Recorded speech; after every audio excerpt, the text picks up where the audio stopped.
Morning, children. Good morning, sir. Okay, so how are you today? I'm good, sir. Okay, very good. So, did you all eat breakfast today? Yes, sir. Okay, so I think you all are ready sa lesson natin ngayon. No, sir. Bakit hindi? Bakit hindi? Did something happen? Hindi ko naman alam kung anong lesson Hindi mo. pa. Ay, sorry. So, ngayon first, we're going to learn all about disasters or emergency situations. Okay? Okay, sir. So, before we start is, can you go and stand up and let us go and have a prayer. In the name of the Father, Son, and Holy Spirit.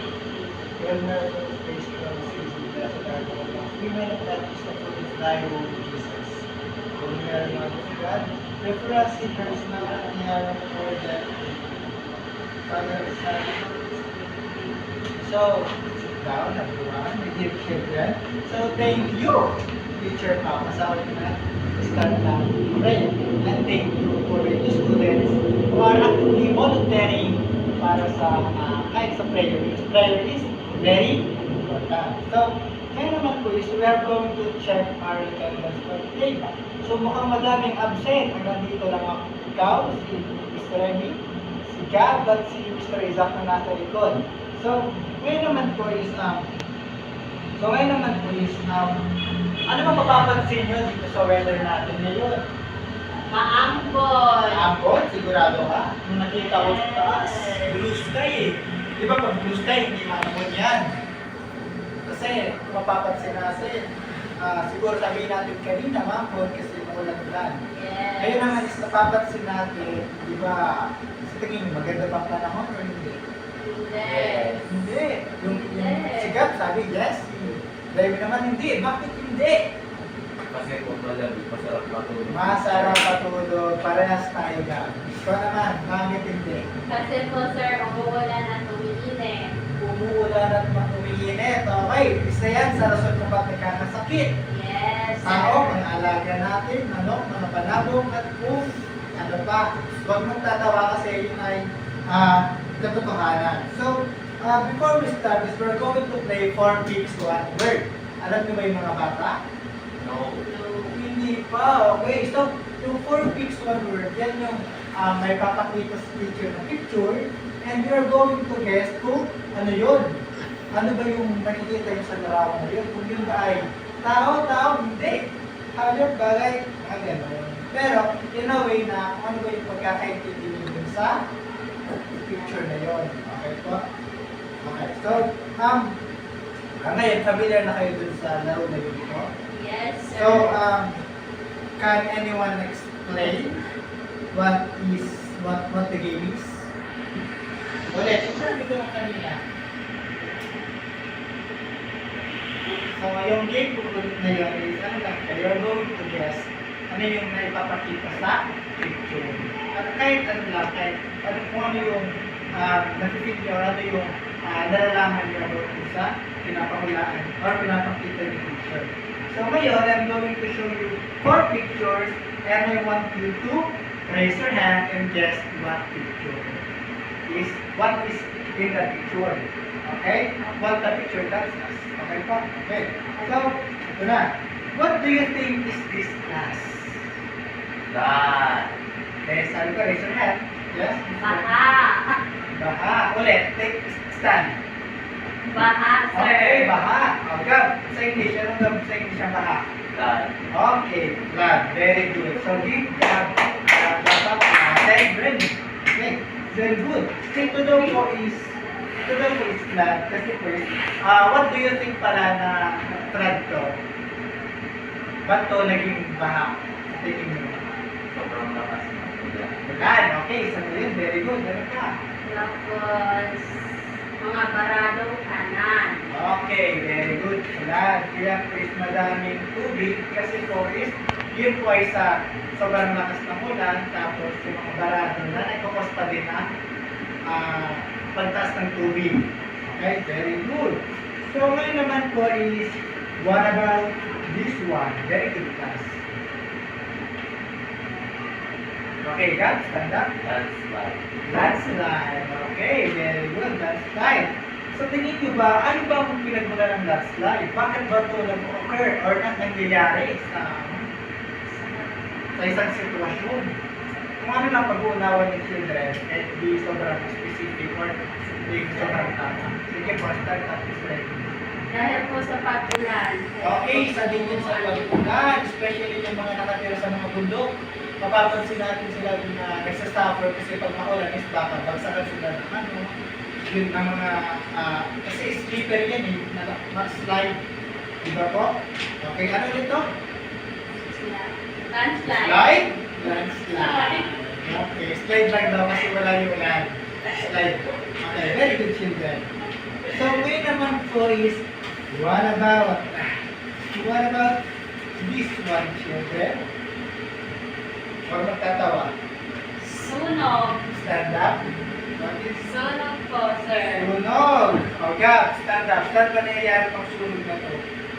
Madalas ito sa mga tao. Bahay, and then saan pa? Forest. Forest. Okay, very good. So sa tingin nyo, ano ba yung pinag-cause ng pagsusunog na to? Ba't nagsusunog? Ba't bigla na lang nagsusunog sa kalubatan, sa bahay? Sa bahay muna tayo. Ba't biglang nagkakasunog sa bahay? Nakadita. Makapagay na iwan. Okay, very good job. Yun ay, minsan, pag may nakakalimutan tayo na ng mga apoy, mga nakakalimutan tayo, mga nakasaksak, charger, ano pa, yung sa gasto, isa din yun. Sa forest naman po, is ang isang cost nila. So, mga nakikita natin sa mga social media na yung mga nagkakat ng trees, minsan gumagawa sila ng yung mga fire, yung mga nagka-camping. Minsan di natin na realize na pag umagahan tayo ng Christmas, napapabayaan natin yung apoy. Kaya mas lumalaki. Yan, very good. So ngayon naman po, what is this children? Okay, ready, stand up. Bagyo. Bagyo, okay. Gab, stand up. Typhoon. Okay, ang English ng bagyo is typhoon. Ang talino din ka, pagtalino na yung English students ko. Okay, very good.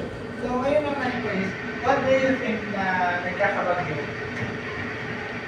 Yung pagkakaunawan na nanonood kayo ng balita, much better.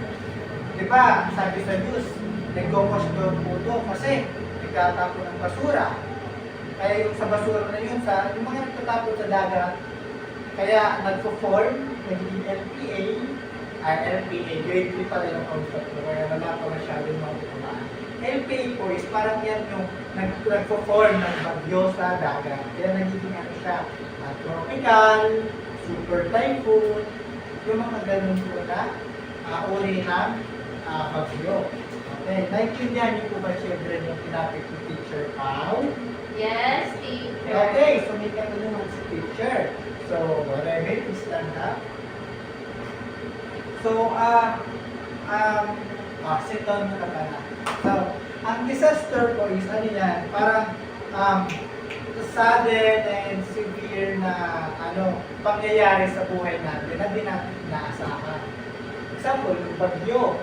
May mga bagyo na example, yung bagyo, kung saan na lang na may nagpo-form sa labas ng Pilipinas, yung mga white na nakikita nyo, then yung start na pag-form ng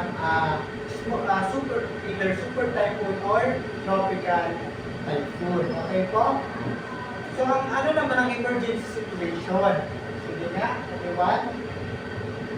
So, ang emergency situation po, yan yung mga unexpected natin na paghahanda. Example, yung mga nagbabalita. Example, yung mga nagbabalita na nagbibigay sila ng information para mas mauna tayong maging alert at maging handa pag nag-occur na yung bagyo na yun. Okay po? Gets your children. Yes, teacher. Again, what is disaster? Okay, mapupupo na lang kayo. Sagot lang po. Anong disaster? Okay, baha. Isa na yan. Ano pa? Earth. Earthquake. Okay, very good. Yun ay yung mga types of disasters na ang sinasabi yan is ang disaster that is yung mga nag-occur na mga pangyayari na unexpected sa buhay natin. Okay po? So please, talk about emergency situations. Yan naman yung mga paghahanda natin bago sa sakuna. Ano mga sakuna muna natin na ginagawa bago yung mga occurrences na pagbagyo, pag-ulan, pagbaha, pag-landslide, earthquake, okay po? So ngayon naman po is, I want you to think and give me mga experiences nyo na naranasan nyo sa mga emergency situations or disasters. Sino po ba dito may mga na-experience ng mga kalamidad? Okay. Very good. Can you give me some? Ano ba yung na-experience nyo nun? Ano ba? Bagyo po, sir. Bagyo.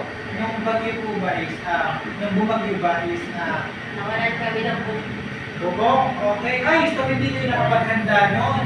hindi po. Parang ano lang, parang, ano nyo lang, parang sinalubog nyo na yung bagyo without preparing. Okay.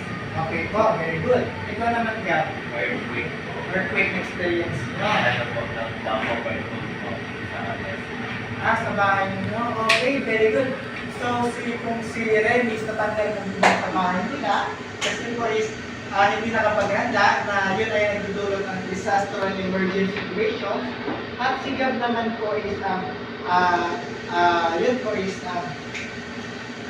matanging disaster na earthquake, tapos nakapag-emergency situation siya na nakada cover wood. Very good. So, ngayon naman po is ngayon po naka-experience tayo ng disasters and emergency situations is dapat is maging safe tayo palagi and be grateful, especially pray na God is always protecting us from that disaster and mga panganib sa buhay natin. Okay po? Ngayon po na before that is text na intindihan niyo po ba yung tinuturo ng teacher? Yes, sir. Anong nga ulit yung tinuturo ng teacher? No laughing Disaster po. and Emergency.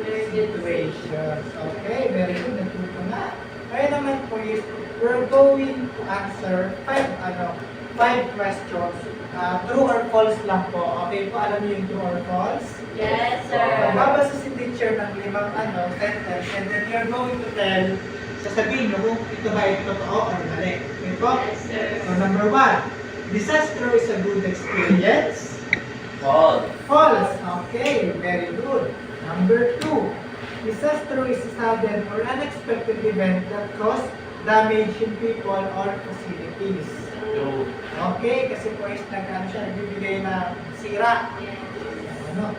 Number 3, disaster and emergency situation are different. But iba daw. Yes. Yes. Okay, very good. Kasi ang disaster po is yung pangyayari.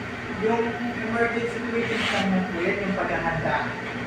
Number 4, safety is not needed. Di daw kailangan. False. Okay, very good. Number 5, flood is a disaster. True. Okay, very good.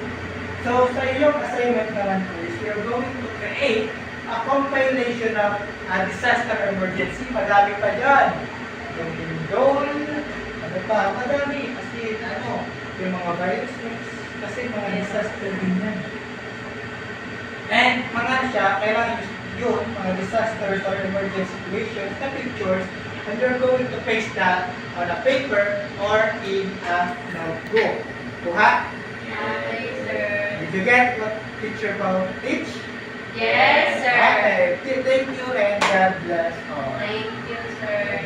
Thank you. Pero, thank you.